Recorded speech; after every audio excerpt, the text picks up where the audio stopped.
Hello students, welcome to the English class of 10th standard. आज हम काफ़ी लंबे ब्रेक के बाद मिल रहे हैं। दिवाली वैकेशन आप लोगों ने एंजॉय करी होगी। उससे पहले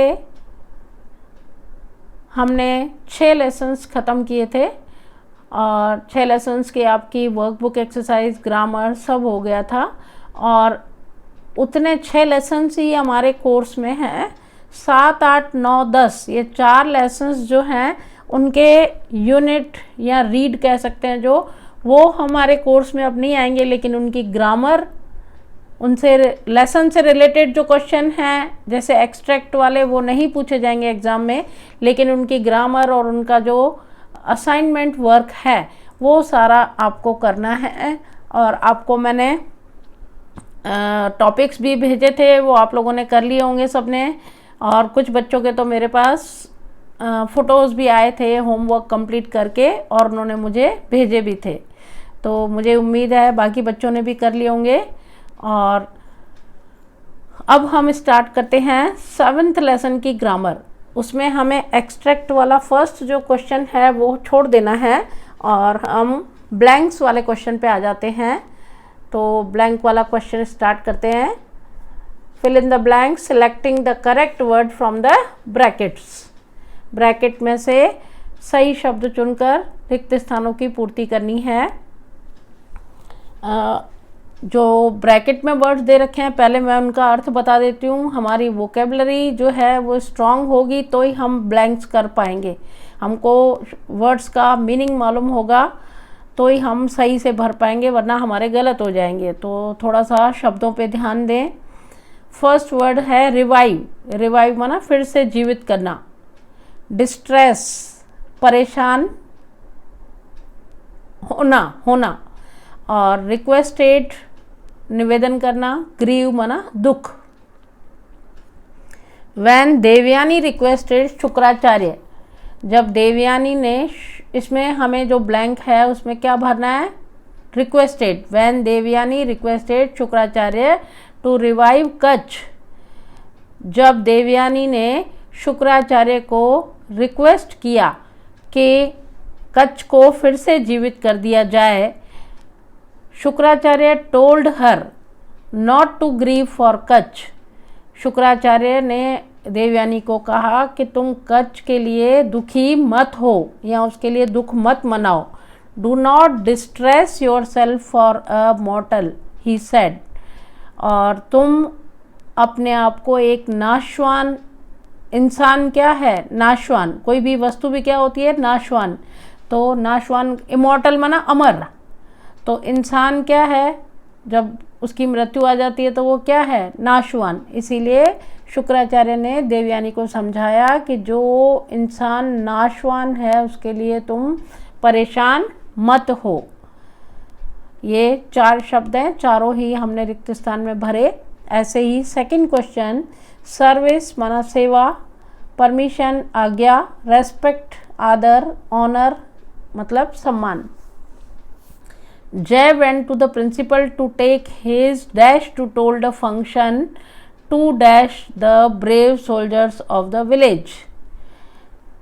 जय went to the principal to take his, क्या आना चाहिए, परमिशन। जय प्रिंसिपल के पास गया कि परमिशन लेने के लिए, टू होल्ड अ फंक्शन, कि वो एक फंक्शन करना चाहता था, काय के लिए, to honour the brave soldiers of the village, गांव के बहादुर सिपाहियों का सम्मान करने के लिए। It was to show the soldiers how much the people respect them. It was to show, ये दिखाना था सोल्जर्स को, to show the soldiers how much the people respect them, कि लोग जो हैं वो सोल्जर्स की, सिपाहियों का कितना आदर करते हैं। And appreciate their great service to the nation, और वो उनकी जो महान, वो राष्ट्र को या देश को जो अपनी महान सेवा देते हैं सोल्जर्स, उनका लोग कितना आदर करते हैं या उनका कितनी आदर करते हैं और उनकी कितनी प्रशंसा करते हैं, ये दिखाने के लिए जय एक फंक्शन रखना चाहता था और वो प्रिंसिपल से परमिशन लेने गया। थर्ड है promised, respond, duty और necessary. promised माना आदर, ये वादा करना, वादा किया, respond उत्तर देना, duty माना फर्ज और necessary माना जरूरी. The secretary thought that it was necessary to respond to the queries of the parents. Secretary ने सोचा कि ये बहुत ज़रूरी था to respond the queries of the parents. Parents की जो क्वेरीज थी, क्वेरीज माना उनके जो सवाल थे, उनके जो प्रश्न थे, उनका उत्तर देना, उनका जवाब देना बहुत ज़रूरी था. It was the duty of the school. ये स्कूल की ड्यूटी थी, school administration to help them. ये उन स्कूल के एडमिनिस्ट्रेशन की ड्यूटी थी कि वो पेरेंट्स की हेल्प करें, उनके सवालों का जवाब दें, उनको संतुष्ट करें. He promised solve all their problems. He promised to solve all their problems. उसने, सेक्रेटरी ने उनकी समस्याओं को सॉल्व करने का क्या किया, वादा किया कि पेरेंट्स की समस्याओं को सुलझाया जाएगा.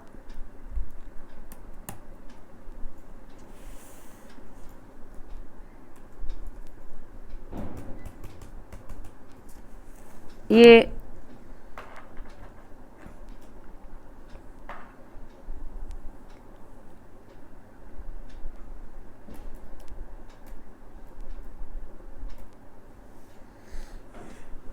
तीन क्वेश्चन यहाँ ख़त्म हुए. फोर्थ क्वेश्चन पे हम आते हैं. अश्योर्ड, अश्योर का मतलब विश्वास दिलाना, सम्मन्ड मना बुलाना, हेल्पलेस मतलब लाचार, मजबूर, साइलेंटली मना शांति से. The principal summoned the boys and asked them who had played mischief. Principal ने लड़कों को बुलवाया, बुलाया. सम्मन आता है, कोर्ट से भी सम्मन आता है, मतलब कोर्ट में हाजिर हुआ जाए, अदालत में पेश होने के लिए उनको जो कॉल लेटर आता है उसको हम बोलते हैं सम्मन. तो the principal summoned the boys. Principal ने लड़कों को बुलाया और पूछा कि किसने ये मिसचीफ की है. मिसचीफ माना बदमाशी, शैतानी. The boys stood silently. लड़के जो थे वो शांति से खड़े रहे. The principal assured them that he would not punish anyone. Principal ने उनको विश्वास दिलाया कि वो किसी को भी पनिश नहीं करेंगे, सज़ा नहीं देंगे, खाली मुझे बताओ कि ये शैतानी या ये बदमाशी किसने की. But the boys stood there as if they were helpless. लेकिन लड़के वो इस तरह से वहाँ खड़े रहे जैसे कि वो बहुत लाचार हों, मजबूर हों, बता नहीं पा रहे हों, मतलब किसी ने कुछ बताया नहीं. नेक्स्ट है लास्ट फिफ्थ, ऑब्जेक्टिव मतलब है उद्देश्य. डिवोट का मतलब है देना, गेन माना प्राप्त करना, और अटेन का मतलब अटेन माना इसका भी प्राप्त करना ही होगा, लेकिन थोड़ा सेंस बदलेगा. जैसे you can not gain anything without hard work. तुम बिना हार्ड वर्क के कुछ भी प्राप्त नहीं कर सकते. गेन मतलब मिलना, कि आपको हार्ड वर्क के बिना कुछ नहीं मिल सकेगा. अगर आपको कुछ पाना है तो हार्ड वर्क करना पड़ेगा. You have to devote a lot of time. आपको बहुत सारा टाइम देना पड़ेगा. एंड एफर्ट, एफर्ट माना अपने प्रयास, अपने प्रयत्न देने पड़ेंगे. To attain your objective in life, अर्थात अपने उद्देश्य को, जीवन में अपने उद्देश्य को पूरा करने के लिए, यहाँ पे अटेन का मतलब है पूरा करना. अपने उद्देश्य को पूरा करने के लिए आपको बहुत सारा समय और अपने प्रयास मतलब आपको अपनी मेहनत देनी पड़ेगी, तो आप अपने जीवन में बनाए गए उस उद्देश्य को पूरा कर पाएंगे. नेक्स्ट क्वेश्चन है second, join the sentences using the correct conjunctions from the brackets. मतलब ब्रैकेट में आपको कंजक्शन दे रखे हैं. कंजक्शन का मतलब होता है जोड़ने वाले शब्द. ये आप प्राइमरी से सीखते आ रहे होंगे. एंड, बट, सो, आइदर और, नाइदर नॉर, देयरफॉर, बिकॉज, ये सारे क्या कहलाते हैं? कंजक्शंस। तो इनका हमें मतलब समझना है और प्रॉपर उनमें से चुन करके किस शब्द से जुड़ने चाहिए दो वाक्य, दो अलग अलग सेंटेंसेस दे रखे हैं, उनको हमें जोड़ना है। फर्स्ट है mother was busy, mother was busy, ये एक सेंटेंस है। दूसरा है she could not come for the function, वो फंक्शन में नहीं आ पाई। मदर बिजी थी, वो फंक्शन में नहीं आ पाई। अब देखो 3 वर्ड्स दे रखे हैं ब्रैकेट में। एंड का मतलब होता है और, बट का मतलब होता है लेकिन, और सो का मतलब होता है इसलिए। तो तीनों में से कौन सा शब्द आना चाहिए? मदर बिजी थी और फंक्शन में नहीं आ पाई, मदर बिजी थी लेकिन नहीं आ पाई, मदर बिजी थी इसलिए वो फंक्शन में नहीं आ पाई। तो क्या लगना चाहिए यहाँ पे? सो। क्यों? क्योंकि मदर फंक्शन में नहीं आ पाई, इसका क्या है? रीज़न दे रखा है। क्या रीज़न दे रखा है? कि मदर बिजी थी, है ना। तो अगर यहाँ पे she could not, mother could not come for the function पहले दिया हुआ होता और बाद में दिया हुआ होता मदर वॉज बिजी और ब्रैकेट में होता बिकॉज, तो हम बिकॉज लगाते। लेकिन यहाँ पे mother was busy so she could not come for the function, इसीलिए वो, यहाँ पे सो का अर्थ है इसलिए, तो इसीलिए वो फंक्शन में नहीं आ पाई। दूसरा है Neha will go for a movie, Neha will go for a picnic. Neha movie जाएगी, नेहा पिकनिक जाएगी। अब इसमें 3 वर्ड्स दे रखे हैं, एंड, आइदर और बट। तो इसमें जब हमारे पास 2 चीज़ें होती हैं और 2 में से हमको चूज़ करनी होती है, चॉइस, तो हम क्या, अब इसमें 2 अलग अलग चीज़ें कौन सी? देखो नेहा विल गो फॉर, ये कॉमन वर्ड्स दे रखे हैं दोनों सेंटेंस में, नेहा विल गो फॉर है ना। और अलग क्या है? अ मूवी, अ पिकनिक, है ना। नेहा या मूवी जाएगी या पिकनिक जाएगी। तो इन दोनों के आगे, दोनों में से हमको एक चूज़ करना है कि या तो वो मूवी जाएगी या पिकनिक जाएगी, दोनों जगह तो नहीं जा सकती। इसीलिए हम यहाँ पे क्या चूज़ करेंगे? आइदर और आइदर और को लगाने का क्या तरीका होता है, कैसे लगाते हैं? जैसे अ मूवी और अ पिकनिक है तो एक के आगे आइदर पहले लगेगा और ओ आर और जो है वो पिकनिक से पहले लगेगा। Neha will either go for a movie और पिकनिक। फॉर पहले लग गया, इसलिए 2 बार फॉर लगाने की ज़रूरत नहीं है और 2 बार सेम वर्ड्स भी रिपीट होने की ज़रूरत नहीं है।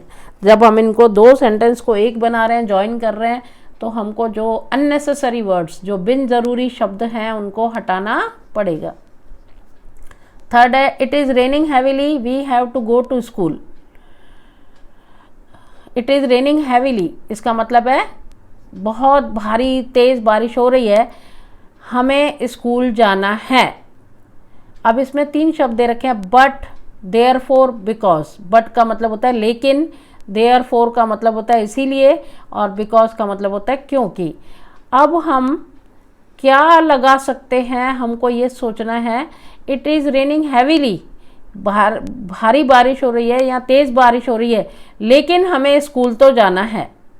भारी बारिश हो रही है इसीलिए स्कूल जाना है, भारी बारिश हो रही है क्योंकि स्कूल जाना है, तो ये गलत हो जाएंगे। तो ये शब्द किससे, ये सेंटेंस किससे जुड़ेंगे? बट से। It is raining heavily but we have to go to school. बारिश भले कितनी तेज़ हो लेकिन हमें स्कूल तो जाना है, इसीलिए क्या आया इसमें? बट। और फुल स्टॉप हट जाएगा, जो एक सेंटेंस के बाद जो फुल स्टॉप दिया हुआ है वो हट के बट लगने से वो दोनों वाक्य जुड़ के एक बन जाते हैं और लास्ट में जाके फुल स्टॉप लगेगा। नेक्स्ट है the teacher will come, she will teach a new lesson. The teacher will come, she will teach a new lesson. Teacher आएगी और वो एक नया लेसन पढ़ाएगी, है ना। तो इसमें देखो एंड, टीचर आएगी लेकिन पढ़ाएगी, टीचर आएगी इसीलिए पढ़ाएगी, ऐसा भी नहीं होगा। क्या आएगा? टीचर आएगी और हमको नया लेसन पढ़ाएगी। तो ये किससे जुड़ेगा? एंड से। The teacher will come and she will teach a new lesson. Next है Meera is not well, she will not come to school. Meera ठीक नहीं है, वो स्कूल नहीं आएगी। और ब्रैकेट में 3 वर्ड्स हैं, एंड, बट और देयरफॉर, है ना। तो मीरा ठीक नहीं है इसीलिए स्कूल नहीं आएगी। इसीलिए स्कूल नहीं आएगी मतलब मीरा के स्कूल ना आने के पीछे क्या है, कारण है। क्या कारण है कि वो ठीक नहीं है ना। तो यहाँ पे क्या लगाना है हमें, therefore Meera is not well, therefore she will not come to school. अब हमको नेक्स्ट क्वेश्चन है, do as directed. Do as directed माना सूचना अनुसार करो। जैसे आपको सूचना दी हुई है, हर सेंटेंस में आपको सूचना दी हुई है, उसके अनुसार हमको करना है। फर्स्ट है, this lady is an actress, she is a good heroine, she has worked with many heroes, she is popular among the young girls. अब इसका अर्थ है वो लेडी जो है एक्ट्रेस है, वो अच्छी हीरोइन है, उसने बहुत अच्छे कई हीरोज़ के साथ काम किया है और वो यंग गर्ल्स में बहुत ही लोकप्रिय है। अब दे रखा है begin like this. Begin like this माना इस तरह से शुरुआत करो। अब इसमें क्या दिया है, जेंटलमैन, दिस जेंटलमैन इज, इसका अर्थ क्या है, लेडी की जगह हमको क्या लगाना है, जेंटलमैन। तो जेंटलमैन जैसे ही हमने लगाया, this gentleman is an actress, कैसे लगेगा, उसकी जगह क्या हो जाएगा, एक्टर। इसका मतलब हमें क्या चेंज करना है, जेंडर। जेंडर माना लिंग बदलना है। देखो लेडी माना स्त्री, जेंटल माना पुरुष, तो स्त्री की जगह पुरुष आया तो ये क्या हुआ, लिंग बदला, है ना, जेंडर चेंज हुआ। तो अब हर जगह हमको जहाँ जहाँ स्त्री के लिए जो वर्ड यूज़ हुआ है उसकी जगह हमको पुरुष के लिए जो वर्ड यूज़ करना है वो लगेगा, मेल के लिए जो वर्ड यूज़ करना है वही लगाएंगे। अब आपको बहुत फास्ट ये चीज़ समझनी पड़ेगी कि जैसे this lady is an actress तो हम लगाएंगे this gentleman is an actor. She is a good heroine की जगह हो जाएगा he is a good hero. She has worked with many heroes तो he has worked with many heroines. She is popular among the young girls, she is की जगह हो जाएगा he is popular among the young boys। जहाँ जहाँ gender change करना है वहाँ वहाँ ही, शी है तो ही लगाना है ना, गर्ल्स है तो बॉयज़ लगाना है। इस तरह से ये पूरे सेंटेंस में क्या चेंज हुआ, जेंडर। नेक्स्ट है, I get up early in the morning, I go for a walk, then I read a newspaper, I get ready for school at 10 AM। Begin like this, इसका अर्थ है मैं सुबह जल्दी उठता हूँ या उठती हूँ, मैं वॉक पे जाती हूँ, उसके बाद मैं न्यूज़पेपर आके पढ़ती हूँ, फिर मैं स्कूल के लिए तैयार हो जाती हूँ 10 बजे।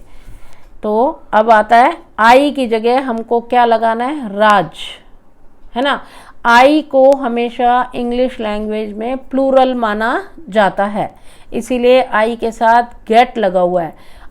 गेट क्या है, वर्ब है लेकिन प्लूरल वर्ब है। जब हमको सिंगुलर वर्ब को अब राज, आई की जगह राज लिखना है तो हमको उसके साथ जो वर्ब लग रही है उसको भी सिंगुलर बनाना पड़ेगा। तो राज गेट की जगह क्या हो जाएगा, gets. Raj gets up early in the morning. बदलना क्या है, हमको राज लगाना है, आई की जगह राज, तो राज क्या है, singular. I go for a walk तो आ जाएगा he goes for a walk. Go plural है इसीलिए आई के साथ गो लगा, जब हम आई की जगह ही लगा रहे हैं तो गो का गोज हो जाएगा, he goes for a walk. Then I read newspaper, then he reads newspapers. फिर I get ready for school तो हो जाएगा he gets ready for the school at 10 AM। Next है Ramu wakes up early, Ramu जल्दी उठता है। ही गोज़ टू मार्केट, वो market जाता है। ही बाइज वेजिटेबल्स, वो वेजिटेबल्स खरीदता है। He comes home and cooks food, वो घर आता है और फिर खाना बनाता है। अब हमको करना है क्या, begin like this. Ramu woke up, wakes up बना उठता है, प्रेजेंट टेंस है। अब यहाँ पे हमको दिया है कि इस तरह शुरू करो कि वेक्स अप की जगह क्या लगाओ, वोक अप। वोक क्या हो गया, पास्ट टेंस। इसका मतलब इस सेंटेंस को हमें पास्ट टेंस में चेंज करना है। तो एक सेंटेंस में चेंज हुआ तो बाकी में भी हमको चेंज करना पड़ेगा। तो Ramu wakes up early, he goes to school, he goes to the market की जगह हो जाएगा he went to the market. Go का पास्ट टेंस क्या होता है? वेंट। फिर है ही बाइज वेजिटेबल की जगह ही बॉट वेजिटेबल्स, उसने सब्जियां खरीदी। ही कम्स होम की जगह ही केम होम, कम का past tense came. And cooks की जगह हो जाएगा कुक्ड फूड। क्लियर? एक में जेंडर चेंज किया, एक में टेंस चेंज किया, एक में सिंगुलर प्लूरल, तो हर तरह का हमको चेंजेस करना आना चाहिए। अब आता है change into indirect speech. First है राघव और मैरी की बात हो रही है। राघव कह रहा है Mary please type this letter. Mary बोल रही है is it urgent? Raghav yes it is, it has to be mailed in 1 hour। Raghav Mary को बोल रहा है प्लीज ये लेटर टाइप कर दो। मैरी उससे पूछ रही है क्या ये लेटर अर्जेंट है? तो राघव कह रहा है कि यस इट इज, हाँ अर्जेंट है, ये 1 घंटे में मुझे मेल करना है। तो मैरी कहती है do not worry, I will type it in a few minutes. चिंता मत करो, मैं कुछ ही मिनटों में तुमको ये टाइप करके लेटर दे दूंगी। अब राघव ने मैरी को जो रिक्वेस्ट की, प्लीज़ बोला ना, प्लीज़ जहाँ आ जाता है मतलब वहाँ रिक्वेस्ट है, तो हमको ये वर्ड लगाना पड़ेगा क्या? Raghav requested Mary to type this letter का, जब हम डायरेक्ट को इनडायरेक्ट में बदल रहे हैं तो दिस का क्या बन जाएगा? That. Raghav requested Mary to type that letter.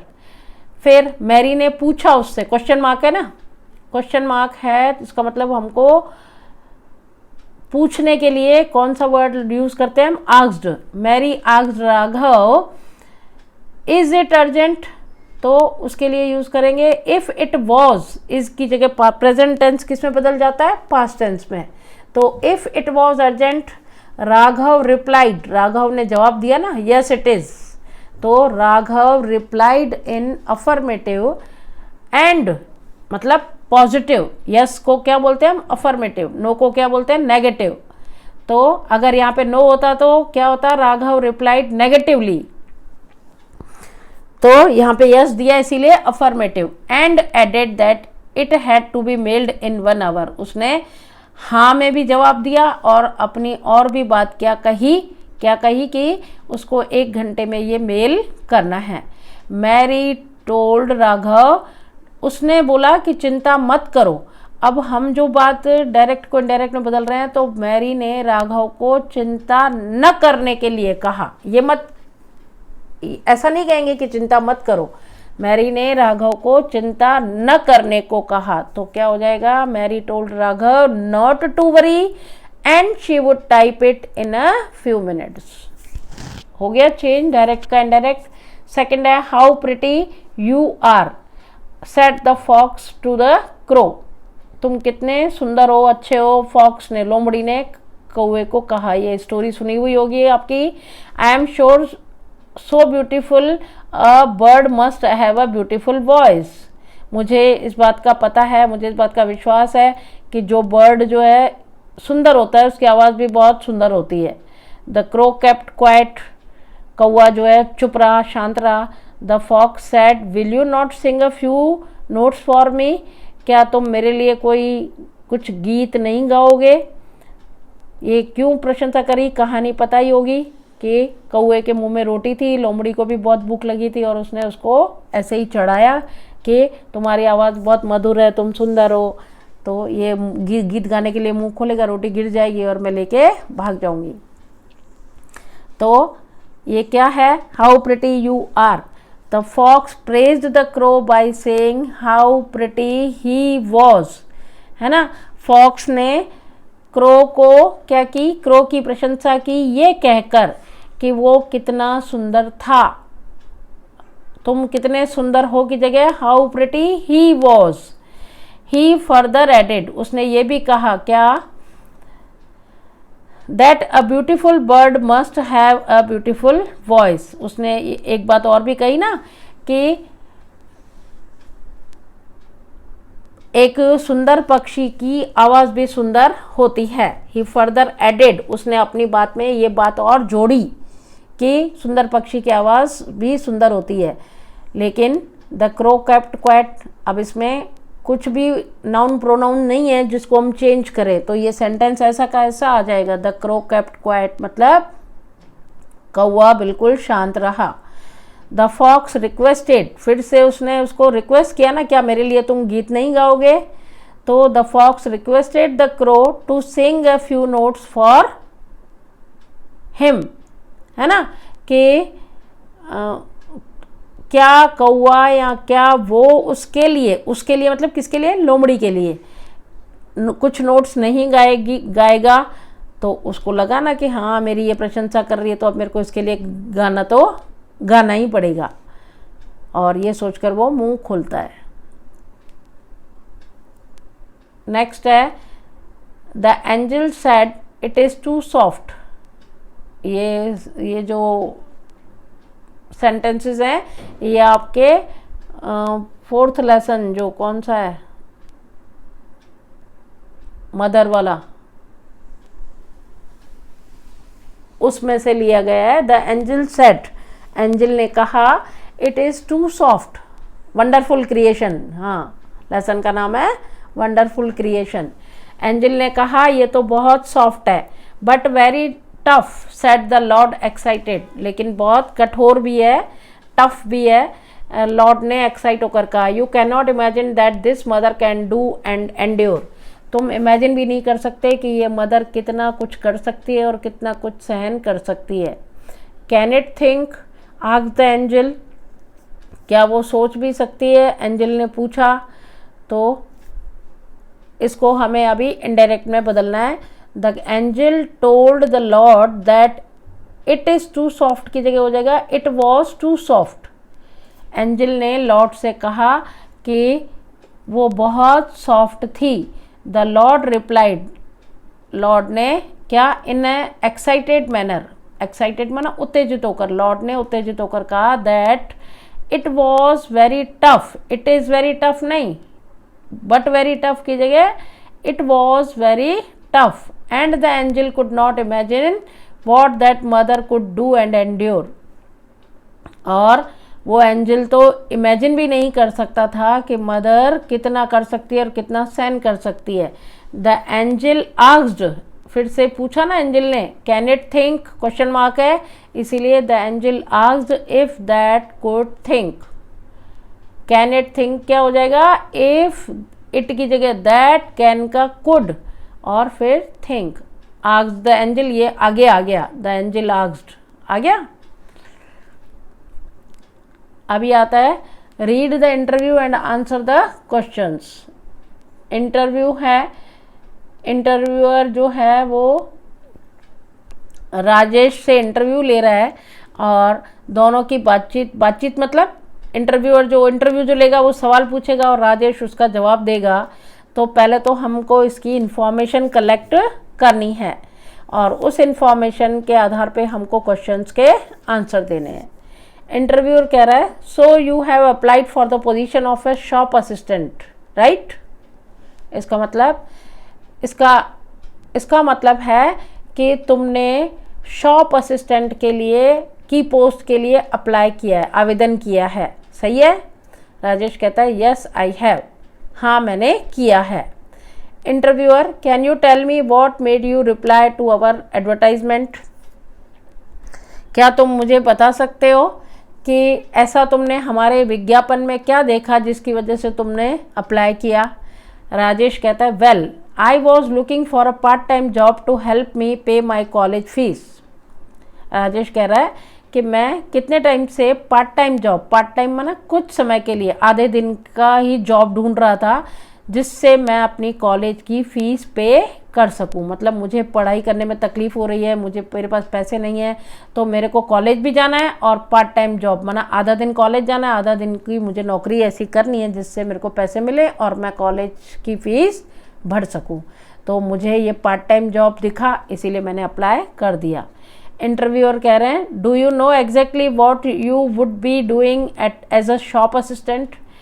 Interviewer पूछ रहे हैं कि क्या तुम अच्छी तरह से जानते हो कि तुमको शॉप असिस्टेंट रहकर बनकर तुमको क्या क्या काम करना है? राजेश कह रहा है well I think I would be helping customers and billing. Shop पे असिस्टेंट बन के रहना है तो मुझे यही लग रहा है कि मेरा सोचना है कि मैं कस्टमर्स की, मतलब जो ग्राहक आएंगे उनकी हेल्प करूँगा या फिर बिलिंग वगैरह करूँगा। इंटरव्यूअर कहते हैं right, you would also be responsible for keeping the front of the store tidy.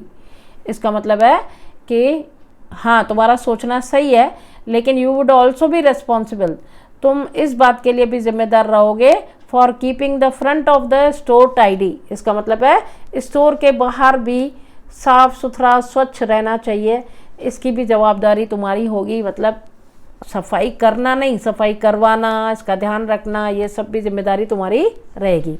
Rajesh कहता है okay sir. Interviewer have you any previous work experience, तुमको क्या इस तरह का पहले का कोई अनुभव है काम करने का? राजेश कहता है yes I worked part time at a mall last summer. हाँ, मैंने पिछली गर्मियों में एक मॉल में ऐसा पार्ट टाइम जॉब किया था, तो मेरे को इसका अनुभव है। अभी क्वेश्चन है for which post has Rajesh applied. Rajesh ने किस पोस्ट के लिए अप्लाई किया है? फर्स्ट सेंटेंस में आया है, देखो, है ना, position of a shop assistant. Rajesh has applied for the post of shop assistant. Easy है आंसर। सेकंड है why was Rajesh looking for a part time job. Rajesh जो है पार्ट टाइम जॉब क्यों देख रहा था? Rajesh was looking for a part time job to help him pay his college fees, जिससे कि उसको कॉलेज फीस भरने में मदद मिल सके। देखो दिया हुआ है ना, I was looking for a part time job to help me. हम क्या लिखेंगे? टू हेल्प हिम, क्योंकि वो खुद बात कर रहा है तब मी बोल रहा है, हम उसके लिए क्या कहेंगे? हिम। नेक्स्ट है what would be his duty as a shop assistant. Shop assistant रहकर उसकी क्या ड्यूटी थी, उसका क्या काम था? His duty as a shop assistant was to help the customers, billing. ये दो चीज़ें तो उसने खुद ने बोली थी कि मैं कस्टमर्स की हेल्प करूंगा और बिलिंग करूंगा। और तीसरा काम उसको इंटरव्यूअर ने बताया था and keeping the front of the store tidy. ये तीसरा काम उन्होंने बताया था, वो हमें ऐड करना है। चौथा क्वेश्चन है what work experience does Rajesh have. Rajesh को किस तरह के काम का अनुभव है? आंसर है Rajesh had worked part time at a mall last summer. Rajesh ने पिछली गर्मियों में मॉल में काम किया था, उसका अनुभव उसको था। और लास्ट में आता है, ये आपका लेसन से रिलेटेड नहीं था, ये पूरी जनरल ग्रामर है। जो जो लेसन से रिलेटेड क्वेश्चन थे वो हमने छोड़ दिए हैं। ट्रू फॉल्स है, एक्सट्रैक्ट वाले क्वेश्चन हैं, वो सब हमने छोड़ दिया है क्योंकि उसमें से नहीं पूछा जाएगा। ये आपको चीज़ बार बार बताई जा रही है, ध्यान देना। और लास्ट क्वेश्चन है describe the picture in about 10 sentences. तो पिक्चर को डिस्क्राइब करो 10 सेंटेंसेस में। इसका है कि आपको जो पिक्चर दे रखी है उसको डिस्क्राइब करना है। आपको क्या दिखाई दे रहा है? ये क्या दिखाई दे रहा है पिक्चर में कि देखो, दो औरतें जो है मटका भर के पानी ले जा रही हैं। एक औरत कपड़े धो रही है, एक मटका भर रही है, बच्चे पानी में हैं, एक लड़का पानी में कुछ कर रहा है खड़े होके, एक तैर रहा है टायर पकड़कर। तो हमको ये पिक्चर को पहचानना है कि ये किस चीज़ की पिक्चर है। और हमको एक आदमी जो है वो अपने, मतलब फार्मर होगा जो अपने गाय और भैंस को क्या कर रहे हैं? नहला रहे हैं, है ना। एक गाय को नहला रहा है, एक भैंस को नहला रहा है। तो ये क्या है? पिक्चर किसकी होगी? नदी के किनारे की, है ना। तो this is the picture of river bank. नदी के किनारे को हम क्या बोलते हैं? River bank. और अभी हमको ये तो पता चल गया कि रिवर बैंक है और नदी के किनारे पे एक पेड़ भी है, उस पेड़ के नीचे एक बैलगाड़ी खड़ी है। तो जो जो हमको इस पिक्चर में दिखाई दे रहा है उसका हम वर्णन करेंगे। Describe the picture in about 10 sentences. 10 वाक्य छोटे छोटे हमको बनाने हैं। और उससे आपको पिक्चर का डिस्क्रिप्शन देना है। समझ में आ गया? और जैसे 2 बॉयज़ आर स्विमिंग, छोटे छोटे सेंटेंस ही बनाएंगे। 2 ladies are, 1 lady is washing the clothes, there is a tree near the river bank, 1 bullock cart is standing under the tree, 1 man is bathing his buffalo, 1 man is bathing his cow। ऐसे करके 1 boy is swimming with the help of tire, tube, जो भी आप लिख सकते हो। तो जो जो आपको समझ में आ रहे हैं छोटे छोटे सेंटेंसेस बना के ही हमको 10 सेंटेंस बना के, और 1 lady is filling his pot with the water, pot मतलब मटका भर रही है, 2 मटके भर के ले जा रही हैं। तो इस तरह से हम इस पिक्चर का डिस्क्रिप्शन करेंगे। तो ये लेसन यहीं ख़त्म होता है, और तब तक के लिए थैंक्स। हम नेक्स्ट लेसन में के लिए, नेक्स्ट लेसन की ग्रामर के लिए मिले, तब तक के लिए थैंक्स। और ये आपको अपनी कंप्लीट कर लेनी है वर्कबुक में एक्सरसाइजेस। Thank you.